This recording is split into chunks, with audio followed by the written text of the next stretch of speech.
전도서 3장 11절 함께 읽겠습니다. 네, 목소리를 함께 합독합시다. 하나님이 모든 것을 지으시되 때를 따라 아름답게 하셨고 또 사람들에게는 영혼을 사모하는 마음을 주셨느니라. 그러나 하나님이 하시는 일의 시종을 사람으로 측량할 수 없게 하셨고, 한 번 더 읽을게요. 하나님이 모든 것을 지으시되 때를 따라 아름답게 하셨고 또 사람들에게는 영혼을 사모하는 마음을 주셨느니라. 그러나 하나님이 하시는 일의 시종을 사람으로 측량할 수 없게 하셨도다. 아멘. 3장 11절 그 앞부분의 말씀인데 일부러 좀 뒤까지 읽었습니다. 이 말씀은 우리가 올 한 해 우리 부서가 함께 품고 달려가게 될 말씀인데요. 3장 11절 이 상반절까지만 우리가 계속 한 해 동안 품고 나아가도록 하겠습니다. 우리는 지난주에 여호수아서의 말씀을 통해서 그 아름다운 승계의 장면을 우리가 살펴봤습니다. 여호수아 24장 15절에 보니까 오직 나와 내 집은 여호와를 섬기겠노라 라고 이렇게 여호수아가 다짐하면서 이스라엘 백성들에게 그러니 여러분도 여호와 하나님만 섬기기를 원합니다 라고 권면하는 장면이 나타납니다.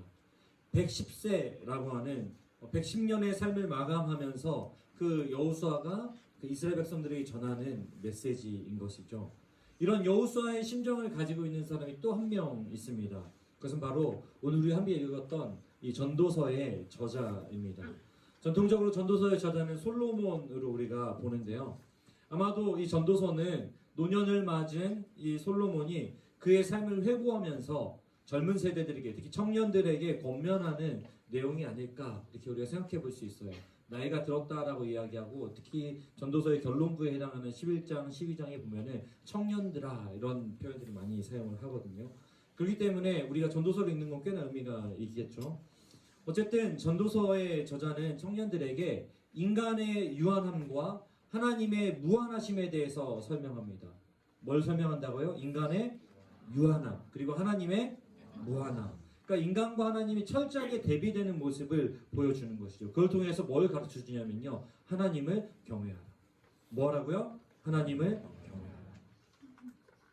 그래서 전도서를 묵상하면 묵상할수록 인간의 한계, 그리고 하나님의 크심, 이 두 가지를 계속해서 마주하게 됩니다. 오늘 함께 읽은 전도서 3장 11절도 마찬가지예요. 하나님이 모든 것을 지으시되 때를 따라 아름답게 하셨다. 하나님이 모든 것을 지으시되 때를 따라 아름답게 하셨다라고 말합니다. 모든 것을 지으신 하나님은 때를 따라 아름답게, 즉 가장 적절하게 이 모든 것을 인도해 가시고 운영해 가십니다. 하나님이 얼마나 완전한 분인지를 이 말을 통해서 우리가 깨달을 수 있거든요.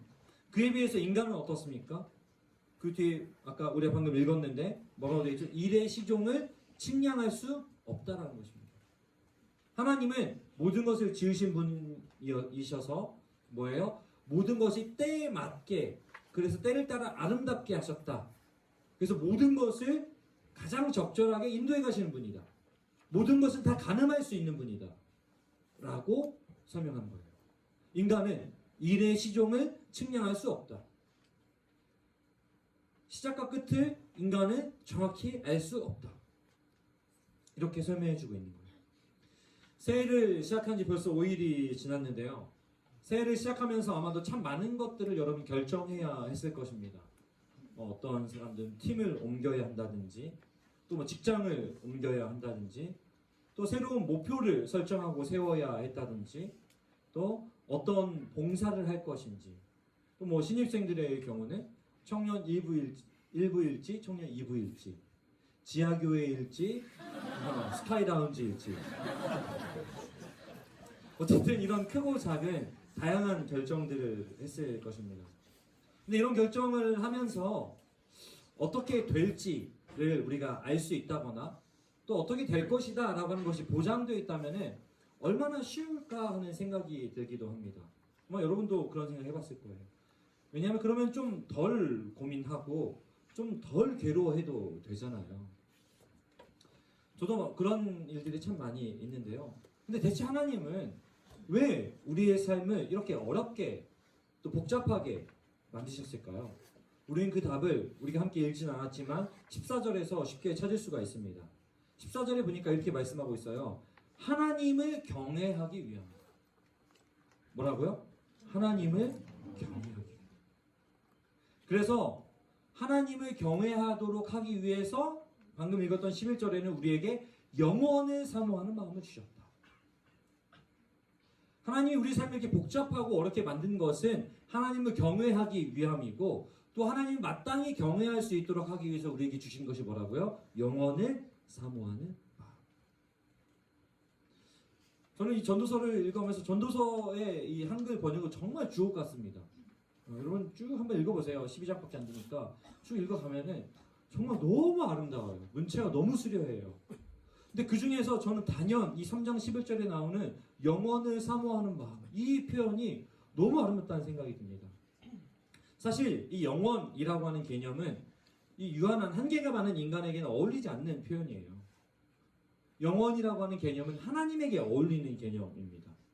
그런데 하나님께서 지금 인간에게 이 영원에 대한 개념을 허용해 주셨다는 거예요. 영원을 사모하는 마음을 주셨다라고 하는 것은 우리에게 없는 영원이라고 하는 개념을 지금 우리에게 허락해 주셨다는 것입니다. 그렇다면은 영원을 사모하는 마음, 이걸 우리가 어떻게 정리해 볼 수 있을까요? 저는 이것을 하나님께서 우리에게 흔적을 주신 것이라고 이야기하고 싶어요. 뭘 주셨다고요? 흔적. 창세기 1장 27절에 보면은 이렇게 얘기합니다. 하나님께서 사람을 하나님의 형상대로 만드셨다. 많이 들어본 말씀이죠. 하나님이 어떻게 했다고요? 하나님이 사람을 어떻게? 하나님의 형상으로 만드셨다. 하나님의 형상이 우리로 하여금 영혼에 대한 감각을 갖게 만드는 거라는 거예요. 그게 흔적이에요. 하나님의 형상이라고 하는 흔적이 뭐예요? 우리에게 영혼을 알 수 있게 만드는 도구가 된다는 것이죠. 이것을 통해서 무엇을 깨닫게 되냐면요. 우리가 읽었던 바로 앞에 3장 1절부터 10절에서 말하는 것처럼 모든 것이 때가 있는데, 때때로 이 모든 때가 뭐 보시면요, 날 때가 있고 죽을 때가 있고 심을 때가 있고 뽑을 때가 있고 죽일 때가 있고 치료할 때가 있고 헐 때가 있고 세울 때가 있고 울 때가 있고 웃을 때가 있고 슬퍼할 때가 있고 춤출 때가 있고, 계속 이게 반복되거든요. 이것이 무슨 뭐 더 나아질 것이다를 이야기한다거나 우리 인생이 허무하다는 것을 가르쳐 주거나 우리 인생이 계속 돌고 돈다는 것을 가르쳐 주기 위함이 아닙니다. 우리의 인생이 우리가 살아가지만 때때로 우리의 노력과 관계없이, 우리의 노력과 상관없이 이 모든 것들이 때에 맞게 이루어질 수 있다는 거예요. 또 그렇게 노력을 해서 얻은들, 이것이 우리에게 영원한 만족을 줄 수도 없다는 것을 이야기해주고 있는 거예요. 어떤 분은 그래서 이 개념을 이렇게 설명하더라고요. 만족이라고 하는 것은, 우리 삶의 만족이라고 하는 것, 이것은 어떤 크기나 질로 결정되는 것이 아니라고 하는 거예요. 쉽게 말해서 이런 겁니다. 여러분, 밥을 먹지 못하는 것 있잖아요. 밥을 먹지 못하는 것과 밥을 먹는 것이 있습니다. 그럼 밥을 먹는 것보다 밥을 먹지 못하는 것이 조금은 행복하지 않을 수 있습니다. 그렇죠? 그런데 가족들과 떡볶이를 먹는 것이 가족들과 스테이크를 먹는 것보다 행복하지 않다고 이야기할 수 있나요? 물론 떡볶이를 지독하게 싫어한다면은 뭐 그럴 수 있고, 또 반대로 제 아내 같은 경우는 떡볶이를 너무 사랑하는 자매인데 제 아내와 함께라면은 스테이크를 먹는 것보다 떡볶이를 먹는 게 훨씬 행복할 수도 있어요.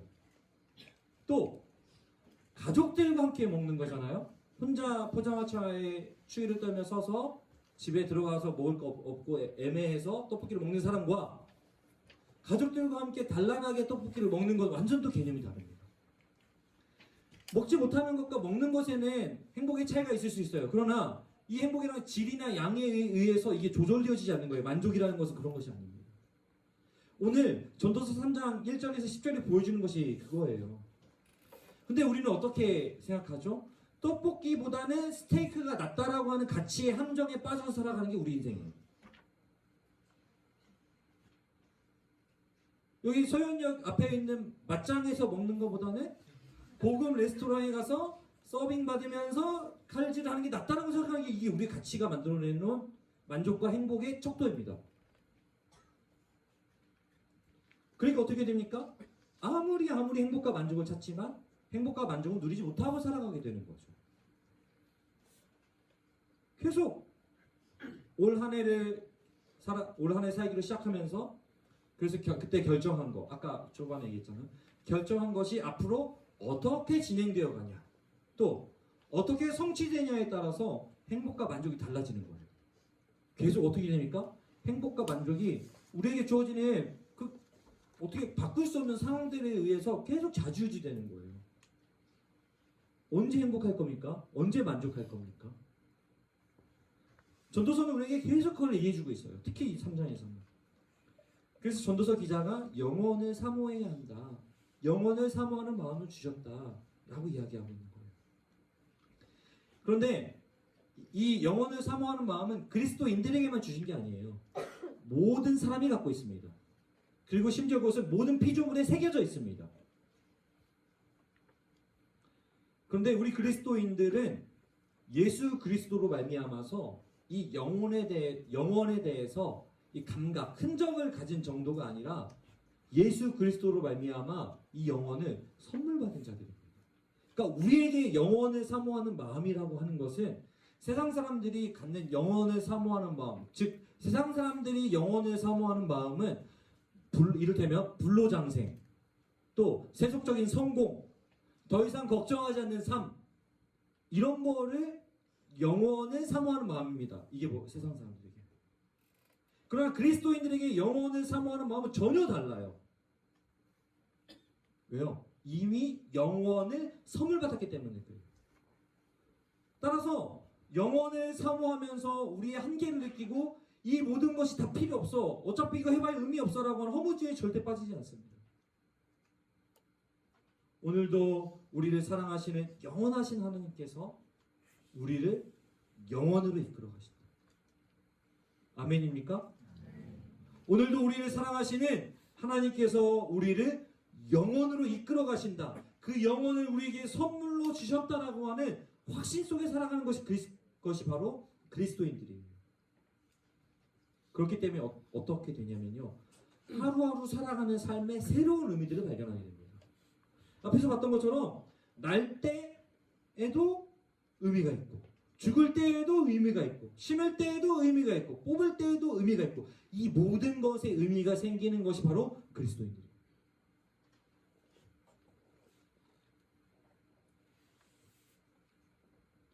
오늘 하루도 이렇게 살아가는 하루도 또 신입생들 오늘 청년일부에 온 이 하루도 하나님께서 때를 따라 아름답게 하시는 선물이구나. 왜? 그렇게 하나님께서 그 선물들을 주시면서 결국 어디로요? 영원이라고 하는 참된 선물로 우리를 이끄실 것이기 때문에. 그렇기 때문에 뭐예요? 무엇이 성취되었기 때문에 어떤 척도에 도달했기 때문이 아니라 우리는 존재적으로 만족하고 행복할 수 있는 존재가 된다는 것입니다. 그것이 바로 뭐예요? 영원을 사모하는 것.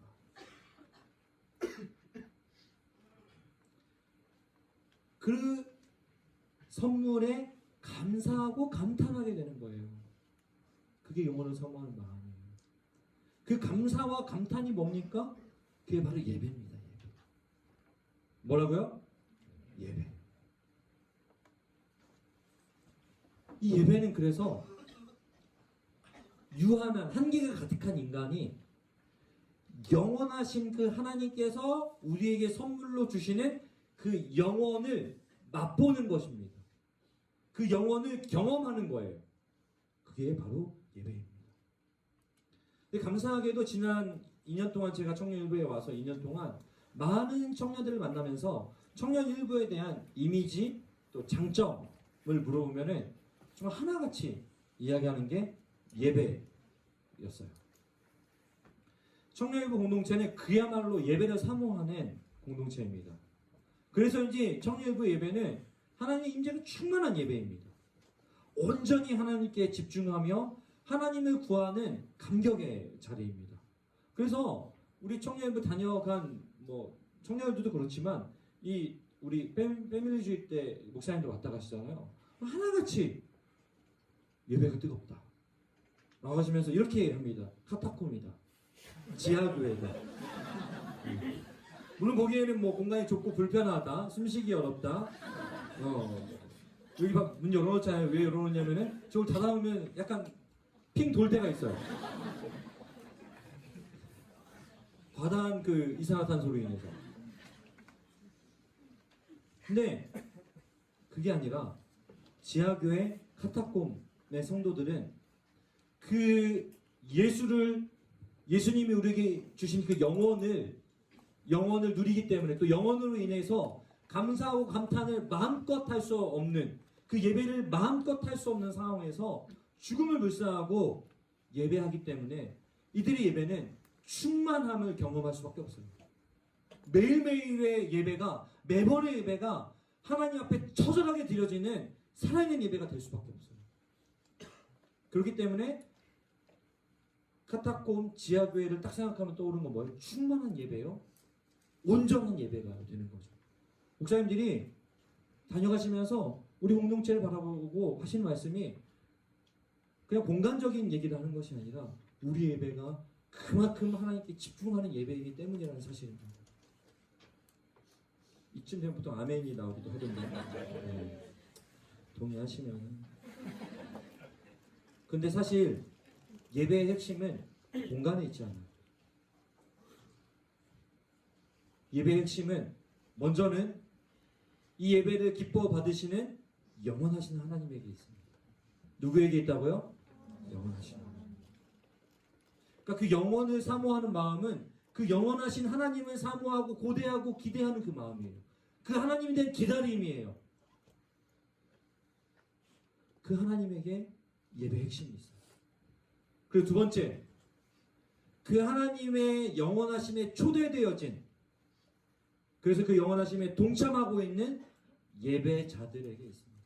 누구에게 있다고요? 예배자.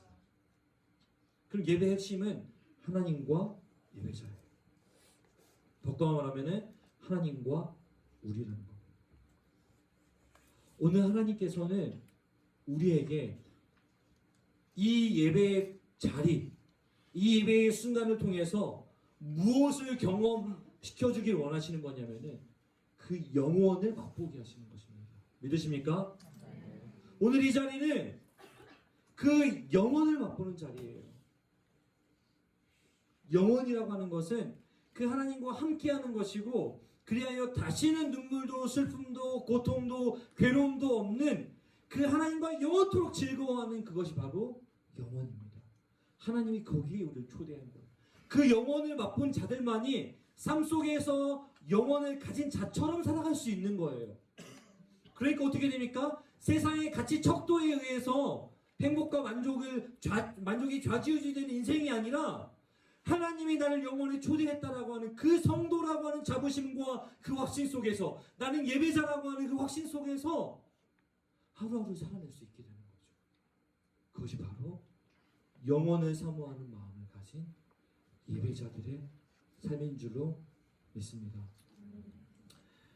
사랑하는 청년 여러분, 전도서 3장 11절에 영원을 사모하는 마음은 하나님의 영원하심과 그 반대로 인간 존재의 한계를 가리키는 말씀입니다. 그러나 오늘 하나님의 영원하심에 동참한 우리에게 영원을 사모하는 마음은 예배자의 마음입니다. 즉 하나님의 영원하심에 동참하게 될 그날을 고대하며 그날을 여기서 경험하는 것입니다.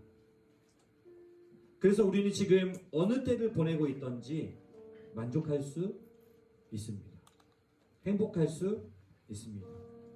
얼마나 가졌는지, 지금 어느 위치에 있는지, 어떤 길을 가고 있는지가 그렇게 중요하지 않습니다. 그것과 관계없이 영원을 가지고 있기 때문에 우리는 부유한 자로 살 수 있습니다. 왜요? 우리는 영원을 사모하는 예배자, 즉 성도이기 때문입니다. 올 한 해도 영원을 사모하는 예배자로 이 공동체의 예배에서 영원을 맛보고 일상의 모든 예배의 자리에서 영원을 소유한 자처럼, 그래서 그 모든 예배의 자리에서 승리하는 우리 청년일부 모든 지체들이 되기를 예수님의 이름으로 축복합니다. 우리 그런 마음을 담아서 찬양 한번 불렀으면 좋겠어요. 성도의 노래라는 찬양인데, 이것이 바로 영원을 가진 자들만 고백할 수 있는 고백입니다. 우리 그 마음으로 한번 같이 불러보겠습니다.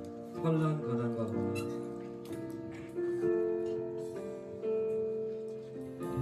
환난 가난과 고난 수고로움 속에도 성도는 그 믿음을 지켰네. 주를 섬기는 일에 자신을 다 드리며 진리의 말씀과 성령으로 그 길을 걸었네. 그리스도 안에서 새롭게 하시고 그리스도로 인하여 자유케 되었네. 우리는 유명한 자요. 죽음의 위기 속에도 참 생명 가졌고 근심 하나 기뻐하며 가난하나 마른 이를 구욕해 하는 자.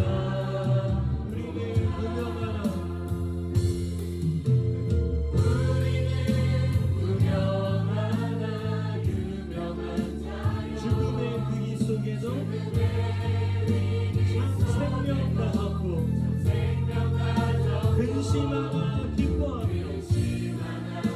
가난하나 다른 이를 구욕해 하는 자로다.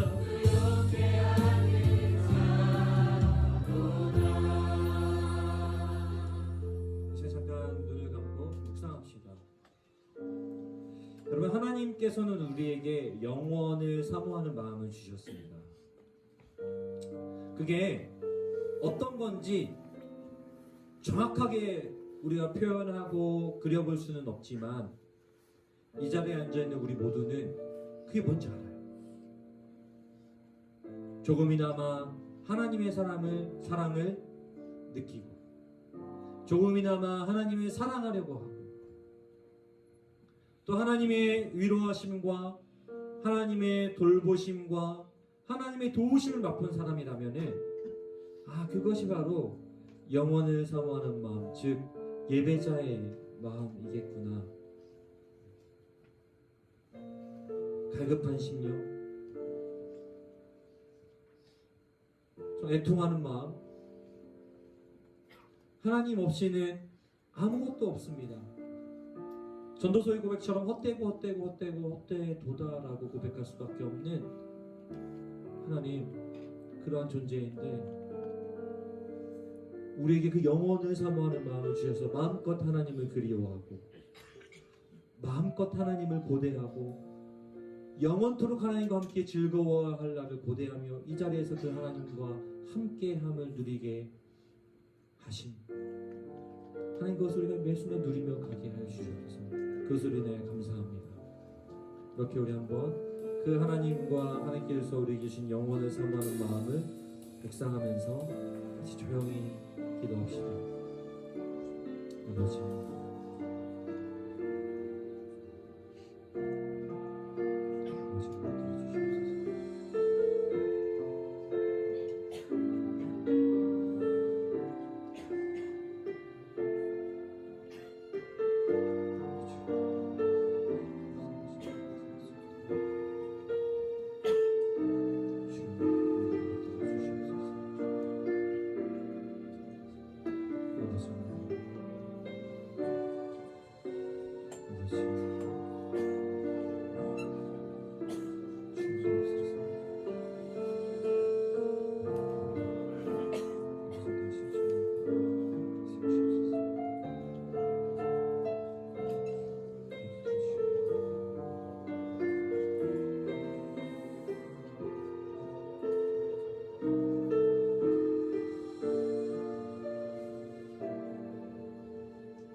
이 영원을 사모하는 마음을 잘못 사용하면요 어떻게 되냐면요 집착하게 됩니다. 그래서 막 강박에 시달리게 돼 있어요. 성공해야 된다고, 빨리 막 돈 많이 벌어야 된다고, 빨리 막 남자친구 사귀어야 된다고, 뭐 별별 것들에 다 집착하게 됩니다. 또 반대로 방만해지게 됩니다.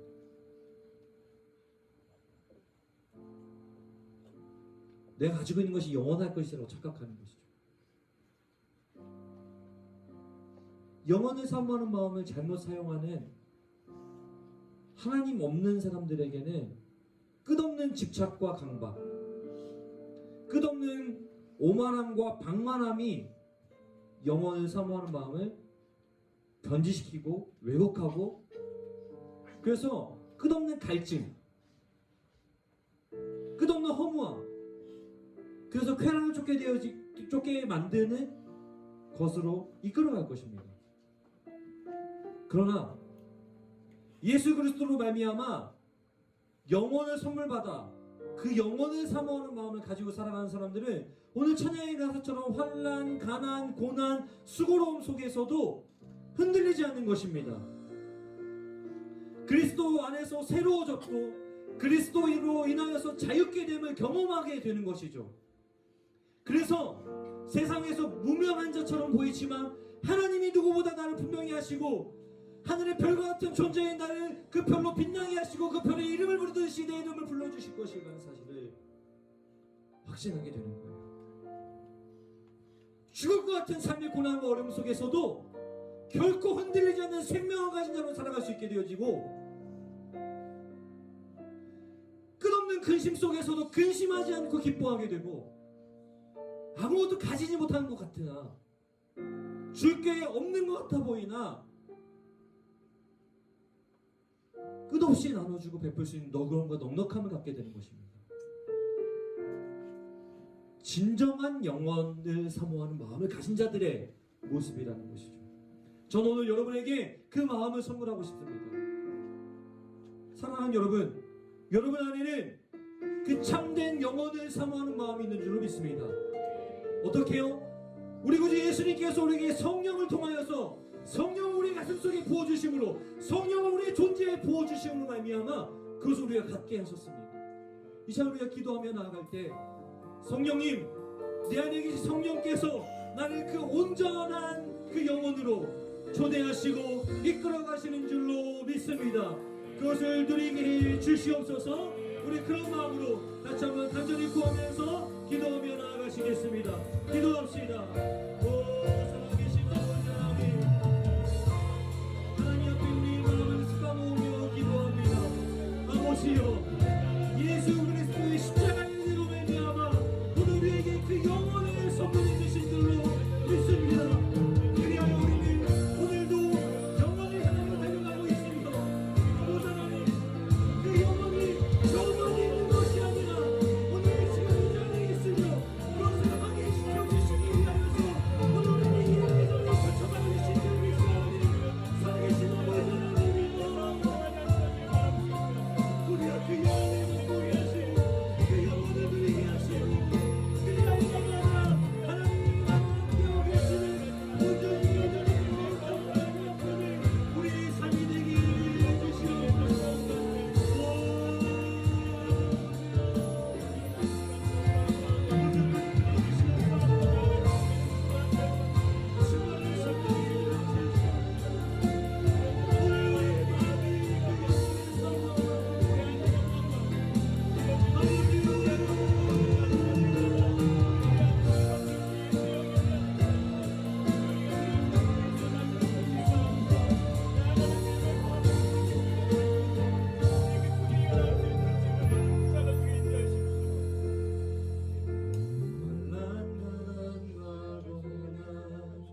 수고로운 속에도 손보는 그 믿음을 지켰네. 주를 섬기는 일에 주를 섬기는 일에 자신을 다 드리며 자신을 다 드리며 말씀과 진리의 말씀 성령으로 성령으로 그 길을 걸었네.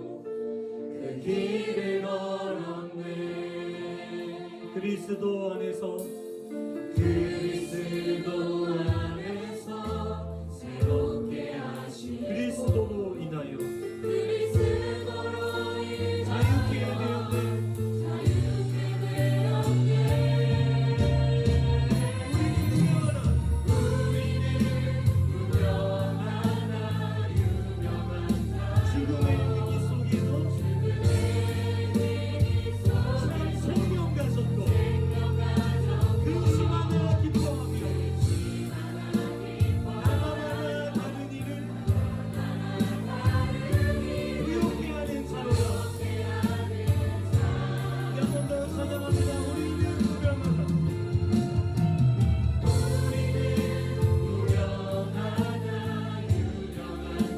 죽음의 위기 속에도 생명 가졌고 근심하나 기뻐하며 하나하나 다른 일을 의욕해 하는 자로다. 다시 한번 더 우리 믿음의 고백으로 우리는 유명하다.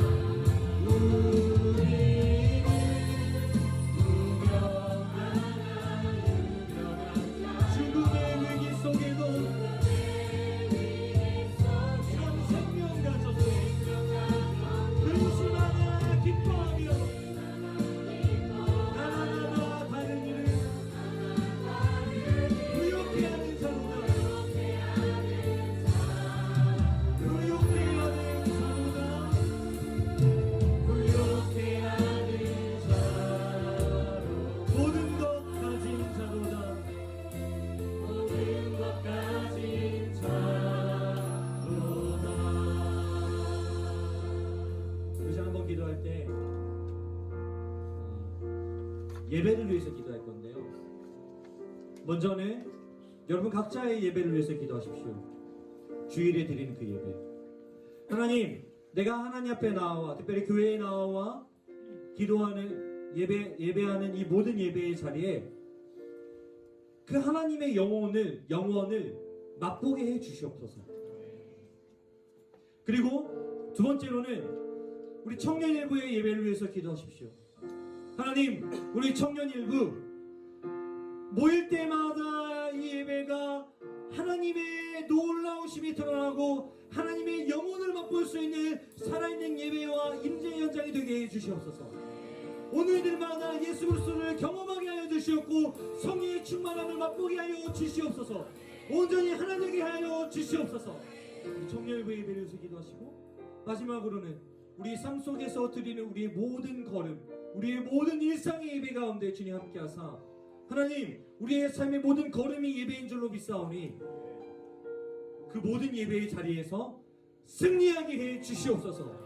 참된 그리스도인답게 눈앞에 보이는 것으로 일을 위하는 것이 아니라 영혼을 사모하는 자답게 넉넉하고 노력게 살아낼 수 있는 참된 예배자로 살아내게 주시옵소서.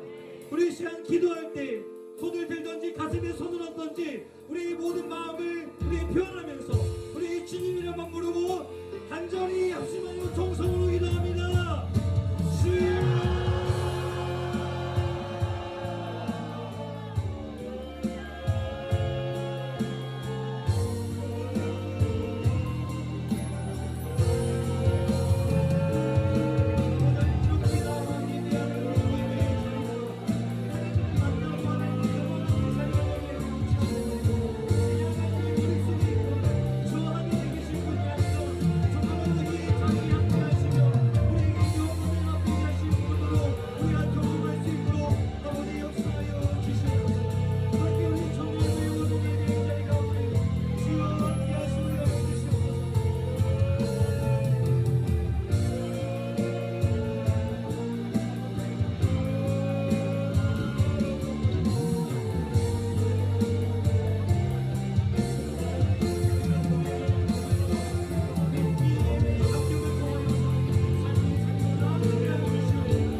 하나님,